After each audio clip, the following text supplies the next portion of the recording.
Does it bother you that you didn't get Rookie of the Year? No, it didn't bother me. I blame myself.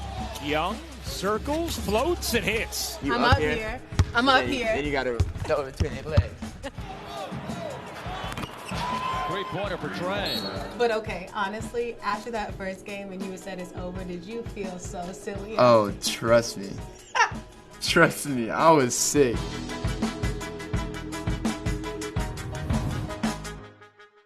What's up, everybody? It's Trae Young here with the Atlanta Hawks. And your girl here is back in A-Town, and I know she got a lot of questions for me. So we about to take it there with Taylor Rooks. Trae with the runner. My goodness, Trae getting them back quickly. Thank you for spending time with me after practice. Of course, I'm happy to be back home. No, I'm happy to be here with you, so it's going to be fun. Are you loving Atlanta? I love it. Yeah. I love it here. A lot of times people say, like, you are the star Atlanta needs. What do you think they mean when they say that about you? I mean, that excitement, that kind of buzz, that national attention. And I just think they needed someone to come in, bring that fire back to the city of Atlanta. How wild is it, though, to think, like, if you continue this trajectory that you're at right now, like, your name is with, like, the Dominiques. Yeah, it's crazy. It's crazy to think sometimes. It's like I look up at the rafters, like in our gym, and you see Pistol P, you see Dominique, you see legends, and then people tell me all the time if I stay healthy and things go my way and continue this way, that one day my jersey could be hanging up there. Now, it is no secret. Anybody who follows me knows I go very hard for the Hawks. I'm a Hawks fan. The thing, though, that whenever I talk about the Hawks, people are like, they're losing, they're not even that good. But I'm like, we're young. Yeah. Like, we're figuring it out. But how long can we're young be an excuse for losing? Not very long. Not very long. I think if you look at our team, though, we've started 5 guys 22 and younger. So it's not an excuse by any means, but it's just reality, to be honest with you. Trust me, it'll change soon. So let's talk about draft night.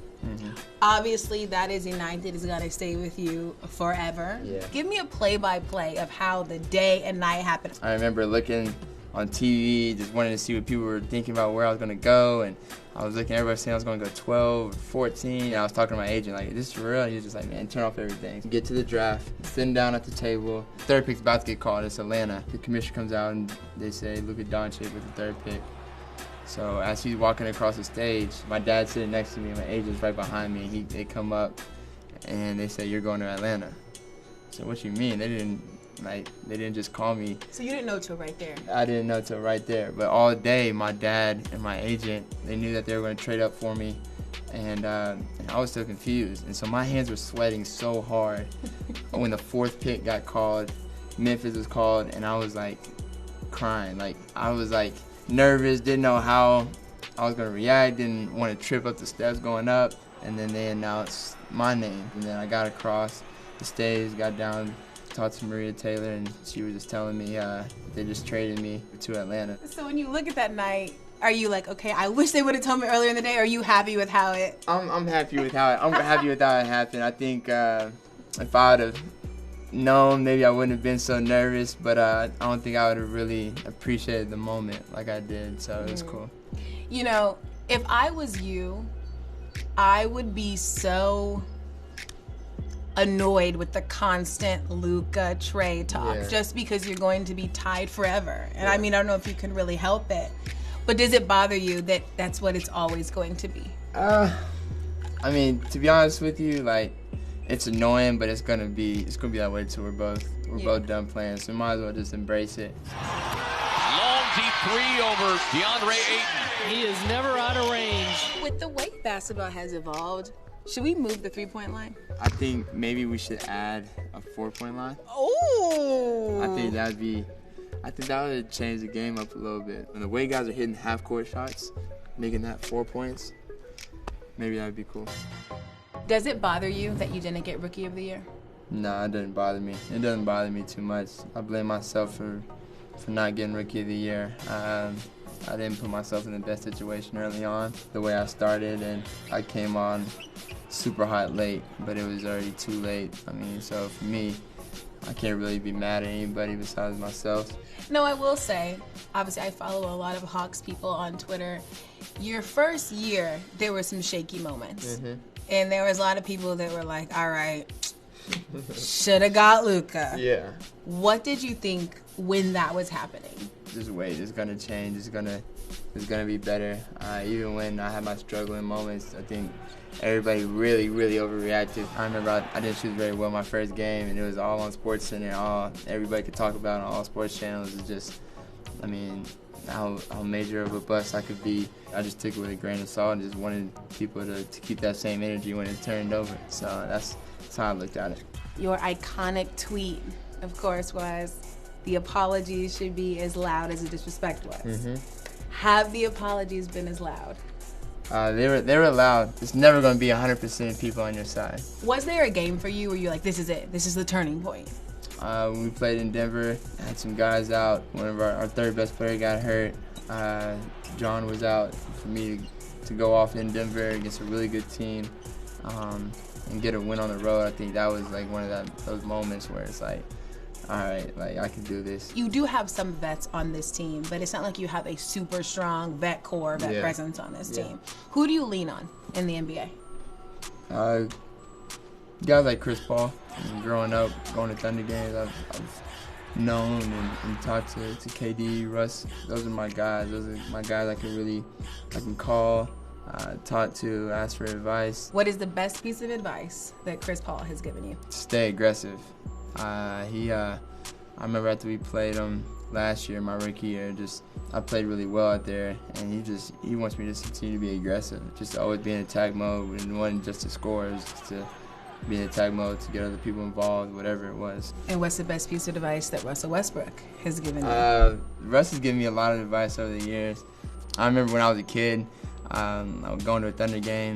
He walked out with some crazy clothes on, which he always does, but I asked him about some clothes he had on, and he said maybe one day you can get some of these. And I think at the time it was Chris and like Louboutins, and there was some spike shoes with the red bottoms, and so I'll never forget that. And I think after we played him this year, he was telling me about his first year in the league. They lost 27 games in a row. So it's like, just to stay with it, just be that leader on my team. That's his range. Young from center court, yes! You being an all-star was kind of a debate around because the Hawks are a losing team. I even got into a fight about this on my Twitter show, but that's a different story. What should be the criteria of being an all-star? I've always been taught winning takes care of everything. So my main focus coming to a season is winning. But I think with this year's criteria, people were mad. But I was first in fan voting. I was second in the media. And then I was third in peers. So it's like, I don't know what people should be mad about. Tell me your favorite all-star moment that we don't know about. Oh, favorite all-star moment. I mean, I think people saw me and Giannis. I was telling them how he'd be traveling and all this stuff on his Euros. And I thought he picked up the ball before he took his step with his left foot, and then he'd take a Euro. It's quick, but like whenever he demonstrates it to you slowly, you understand why it's not a travel. Nutmeg time. Nutmeg time. How did you learn the nutmeg? I always like do it with my dad messing around or whatever. He would always do it on me. So if you play defense, all right, I always gotta relax you, make you not But I'm up here. I'm up here. I'm up here. Then you gotta tell it between your legs. I did it in the All-Star game with James. You did, but you did like it was crazy. He would turn, so I was driving. So if you're guarding me and you're turning this way, so I throw it. That's how I got the layup or whatever. But okay. And it's funny because like even when you did it to James, right? Like you nutmeg and then he tries to like do this, but it's too late. It's too late. It's too late before you realize it. Yeah. Okay, is there anybody you want to nutmeg that you haven't yet? Want a nutmeg? I think people are seeing it coming now, but probably the best, probably Braun. That'd be pretty cool. I know you're cooking some stuff up in the kitchen right now that you want to try. Yeah. Give me a little taste. Like what's some new moves? Well, there's a move I did in high school. So I was at the 3-point line. I did this multiple times. I took a dribble.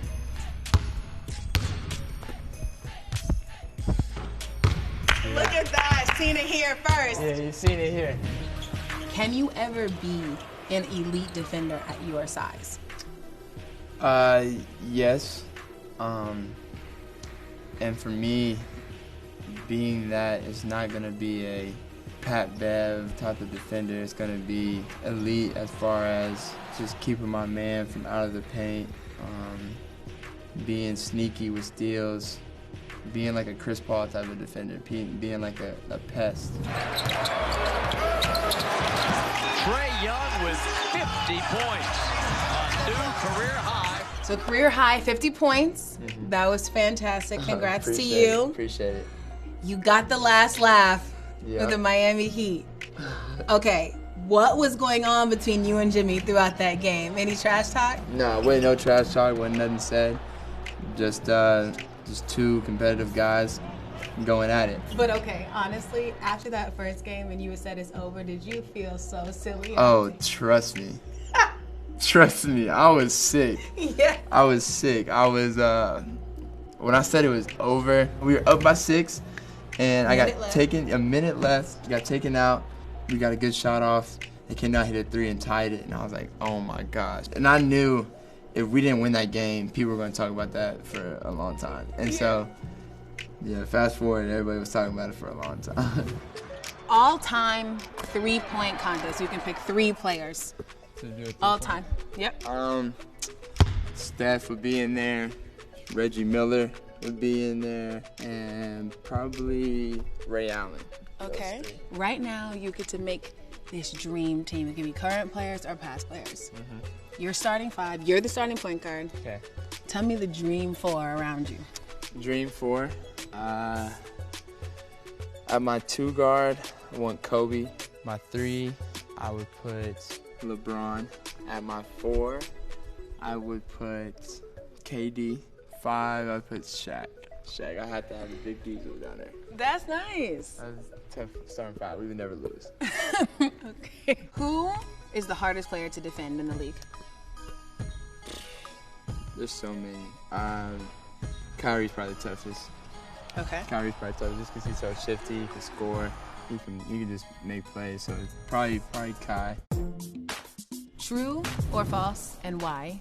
You are afraid of birds. Oh, very true. I just had crazy dreams as a kid, trying to figure out what I would do if it attacked me. So for me, I'm extremely afraid of birds. What'd you come up with? How'd you get it off? Slap it. True or false, and why? You should make the final Olympic roster. False. I just think my time will come as far as making the final 12. I think true, I should have been on the list of the people that at least got to go out into training camp. The 44. I don't think I should be on the final roster. I think those 12 guys, the LeBrons, the Stephs, I think it's their time to keep it going. So my time will come. Okay, last segment. I do this thing called On This Day You Posted. Mm-hmm. So I'm going to show you a post. Okay. You're going to tell me why you posted, what you were thinking, what was going through your mind. I only have one for you. You ready? I'm ready. I don't know if you are. Oh, snap. I think I have a feeling of what it is. Okay, you ready? Oh, no, not this one. Not this video. This ain't it. And I got the hat on right now. I'm kind of... You gotta turn it. I'm about to turn it back. This is not right. All right, turn it out. It gets cringy, right? It gets crazy. So what was this? I was, I think I may have been an 8th grader. You're so red. Yeah, I'm tripping right now. I think I was an 8th grader, maybe a 9th grader. And I don't know why. I don't know if I sent it to my girlfriend back then or what I did. And that's, yeah. And now it lives forever. That's so the internet. That's a lesson that kids can learn. Don't ever post something because that you may regret someday. It's not terrible. There's worse things. For sure. It's just so memeable. Yeah. You can just always put it up anytime you do anything. It'll be a meme forever. Thanks for having me back in Atlanta. Appreciate Thanks for your time. You have a great rest of the season. All right. Thank you. Appreciate it.